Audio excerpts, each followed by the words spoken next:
Hello and welcome back to my writing vlog series. In these episodes I read through an older draft and talk about what I've written and what I think about the novel in general as I go through each chapter. And this episode is going to be chapters 7, 8, 9 and 10. I hope you will stick around and hear my thoughts about chapter 7 and so on. See you in a bit. I have read chapter 7 now, and generally speaking, I think the prose has gotten better, or maybe I'm just getting more into the story and live vicariously through the characters instead of focusing so much on the prose. My main focus in this read-through is on overall things, the general things, like if the plot makes sense and character arcs and so on and so forth. There are still some things that need to change, and it's about, like previously, I need to show more instead of telling, and I have a tendency to write that she feels something, or writing it in a way that suggests that we aren't really reading the story from her POV. I want to make the reader more invested in the story and feel more like they're reading it from Katrina's point of view. At present it's more distant. It's like kind of a third person narrative but with the focus on her, and it might switch to other characters as well. I want it to be more directed at her, so there's no doubt in the reader's mind that this is Katrina's thoughts and feelings, and since the story has to focus on her, I have to weed out the things that might imply that she's just a side character or something, that she says and does something sometimes that I have to make clear that it's her who's speaking or thinking something.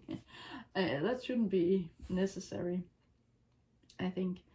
And so what has happened in this chapter, I'm not sure which plot point it is, but we're getting farther into the story now, and the main character is still trying to live her new life and settle in, and it's a bit hard for her because her life has been turned upside down, and so she needs to find her footing, and she needs to be confident enough that she can do this and that she can have a great life even though her life has changed. And so it's interesting. I will read chapter 8 and then get back to you. I have now read chapter 8, and I think that I can pat myself on the back or the shoulder and tell me good job, because I think the writing has gotten better. There are still some things I need to change and improve on in terms of, for example, showing instead of telling. I tend to tell the reader how someone is feeling and what they are thinking instead of showing it. There's a scene where the main character is getting close to someone else and they share a kiss, and I kind of go into the other character's head to tell the reader what that person is feeling and what she thinks about this kiss. And so it's a bit problematic. I hope I can steer it in a different direction, or not a different direction, but somehow express this other character's thoughts, or maybe the main character can't know the other character's thoughts and feelings, but I can show them indirectly by my main character observing how the other character talks and how this person looks at the main character. And so, like I said, in general I think the writing has become better, but I think it's I need to improve a few things, like I said, but I think the writing is pretty strong in this chapter, so I hope that that level of quality will continue throughout the rest of the story. But maybe this was just a good writing day and it flowed, and I managed to describe things better instead of just stating something outright. And there are still some instances where I write an adverb for how someone is saying something instead of just letting the dialogue and the gestures and face expressions speak for themselves. So I will look at that as well in the edits. I'm still not sure which part of the plot line or which plot point I'm at, but it has shifted now because the main character thought everything was just going well and she was finally settling into her new life, and then boom, something happens and it flips everything, not upside down, but it changes her situation again, and then she has to figure out how to navigate this. And at the end of this chapter, she considers, oh, just kill me now, because if everything is just going to be bad and continue to get worse, then she might as well die. It's a bummer for the main character. I hope to evoke thoughts and feelings in the reader by stating this. Maybe the reader thinks, oh, this main character is just a drama queen. There's plenty of reasons to want to live, even though things are bad. People are always going through stuff, and sometimes the things people go through aren't as bad as they can be, and so we have to consider ourselves lucky that we get to have a pretty good life compared to what others are going through. So everything is relative. My main character just has to suck it up and just be thankful for being alive and being here, and she will continue to evolve and so on in this story. But I'm going to read chapter 9 now, and then I will get back to you. I have read chapter 9 now, and oh boy, that was quite the ride. I won't say that I tell the entire chapter, but I do a lot of telling. I quickly move the plot forward by stating, and then later in the day she did this, and then they talked about this and decided that, and it moves very quickly, and there's a lot of telling in this chapter, but I don't think it's necessarily a bad thing. I want to slow down the pace a bit in a few places to show instead of tell, but this chapter is it takes place in a courtroom, and so I'm not really an expert in judicial matters, legal matters of this kind, and so I don't want to go into detail with everything that's going on in the main character's life and what she's been accused of, and it's a contrast to the chapter before. In the end of the previous chapter, she was ready to die because things were very bad, and then ta-da, in the next chapter everything is changing again and there's a new plot twist, and so what she feared was going to happen isn't going to happen anyway, and she finds that out in the course of this chapter. And like I said before, a lot of things happen in this chapter, and I use tell instead of show to move the plot forward, but that's okay, I think. If I were to describe this chapter in the sense of the 27 chapter method, I think I would be at the I'm not sure. I can just look at it and then get back to you. It's a bit tricky because I don't think I actually follow any set structures. The previous chapters have been about her settling into her new life, and the previous chapter was very bad for her and things were going wrong, and that indicates that that would be the maybe it would maybe either be the pressure, pinch, or push chapter. I'm not sure which one.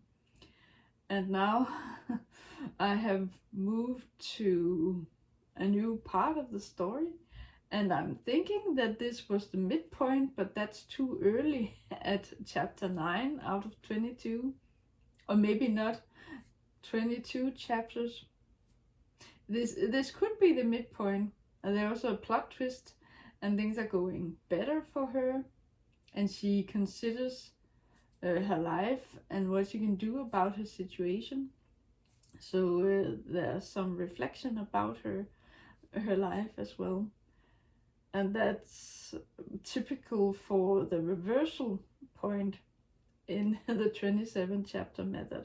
Like I've said before, I have written the intro and the inciting incident in the same chapter. That was chapter 1, and then from then on it got a bit fluffy, and I'm not quite sure which chapter is which plot point.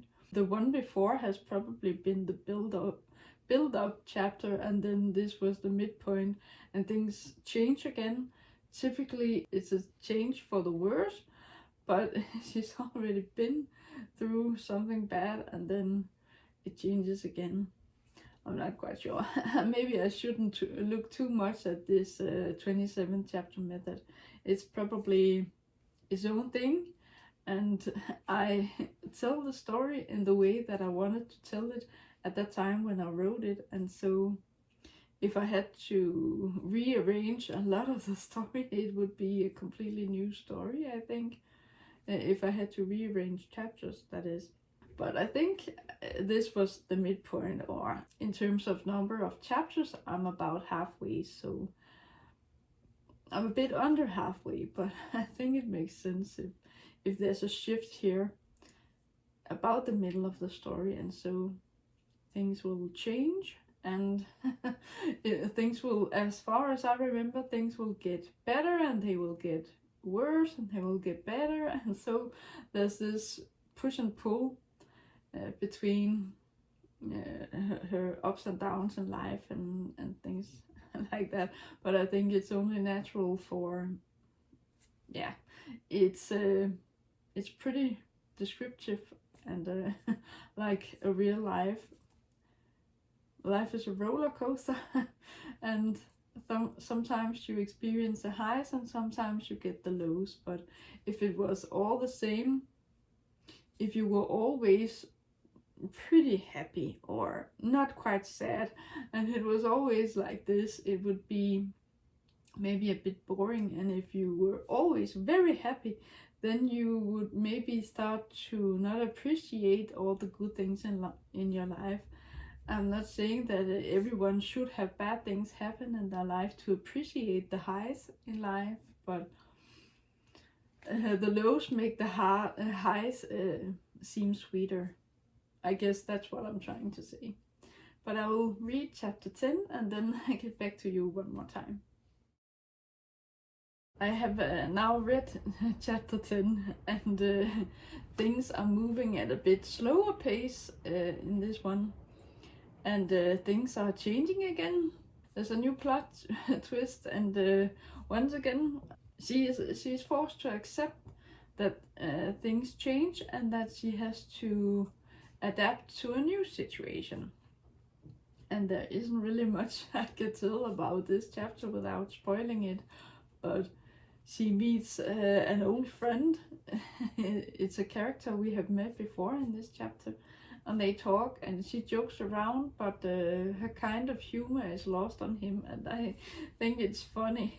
She talks, she tries to lighten the mood and maybe take her own mind off of things and not think about everything that's going wrong in her life, and then spice it up with some humor to make it a bit easier to accept.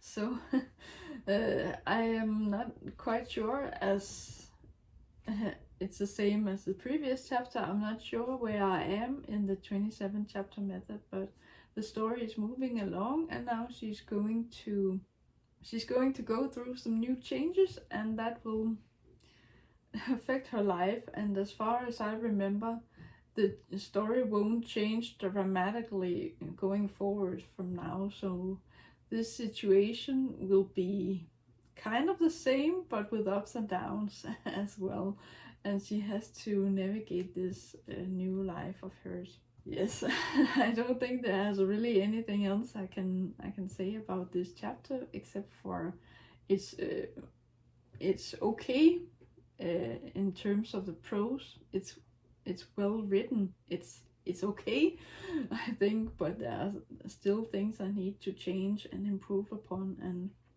and I do a bit of head hopping as well, and I also tell some things instead of showing them, and I will need to address those things in the edits.